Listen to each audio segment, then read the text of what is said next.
In this week's video, I'm going to walk you guys through a few of the lessons that I have learned as a newbie rifle user and hopefully help you avoid some of the same mistakes I've made. So back in 2020, I partially assembled my very first rifle. This was during the lockdowns, and my spouse basically realized that we had all of the spare parts that we needed in order to build out an AR. So we kind of used this as a learning experience for me with the intention for it to become mine, but I was primarily interested in pistols at the time, so we just kind of decided to part with that rifle with the intention of setting those dollars aside to invest in a rifle in the future when it was more of an interest of mine. It was several months later that the KP15 lower began gaining popularity, and we decided to move forward with our next build with the intention of using their lower as an ultra lightweight base to build off. I took that for a single range trip only to realize that the rifle just absolutely was not going to work for me. It was plenty light, but the reach was much too far. So we parted with that rifle and set aside that cash to build yet another rifle in the future. It was about a year later from that point that we built out yet another rifle. The primary goal was to make it compact and lightweight so that I didn't get overly fatigued trying to hold it up. That build actually worked out pretty well, but that was right around the time that the ATF started getting poopy about AR pistols, and I still wasn't terribly interested in investing the time and especially the cost of 5.56 to learn something completely fresh and new, so we decided to part with yet another gun.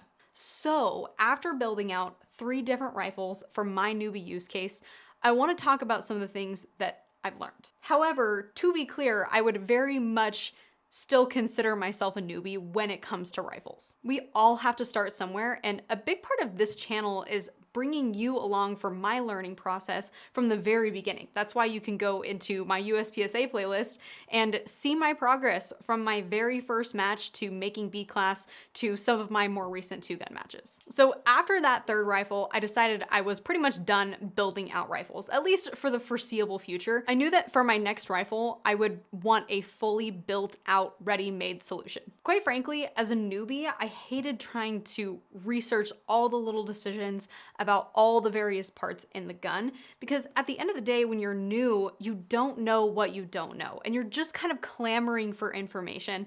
And I think that actually contributed to my slight disinterest in moving into the long gun space, because I was just starting to get my footing with pistols, and I would kind of step my toes into potentially building a rifle out for myself, but I didn't really know what I needed in a rifle and what all the individual little parts might do for me as a shooter. So at the end of the day, after building those 3 rifles, I figured that a manufacturer could probably make those decisions better than I could at the time. And quite frankly, if there was anything that needed changing, I could change it or have it changed. So back in 2023, I had the opportunity to take a tour of the Daniel Defense Facility in Georgia. I learned a whole lot about how parts turn into rifles, but I was specifically interested with the way that DD makes their barrels. So I filed that away in my brain that maybe I might want to consider a DD rifle in the future, but it would be well over a year later when I finally got my M4 V7 SLW. DD actually reached out to see if I was interested in learning more about their new handgun before it launched, and we ultimately came to the conclusion that the M4 would be a much better fit for my current use case, and that I would have a lot more opportunities to train with it versus the handgun. So now I've been shooting the DD M4 for a solid 6 months, and I can confidently confirm that I'm thrilled that this was the route I had the opportunity to take. I've genuinely enjoyed shooting this rifle over really any other rifle I had built over the last 3 years, and over any of my spouse's rifles that he's had over the years. It's gassed well, it's soft shooting, I've had 0 issues with reliability, and it's well balanced for me. The big thing to learn here is that the rifle I've been most happy with has also been the most normal. I did 3 full builds, trying very specifically to tailor the build to the fact that I'm a little lady, but really the rifle that worked the best was pretty typical. Now, don't get me wrong, I did very specifically choose a rifle and accessories that are weight conscious, but not ultra light. It's compact, but not ultra short, and I think that's a pretty decent guide for other newbies who are also getting into their very first rifle.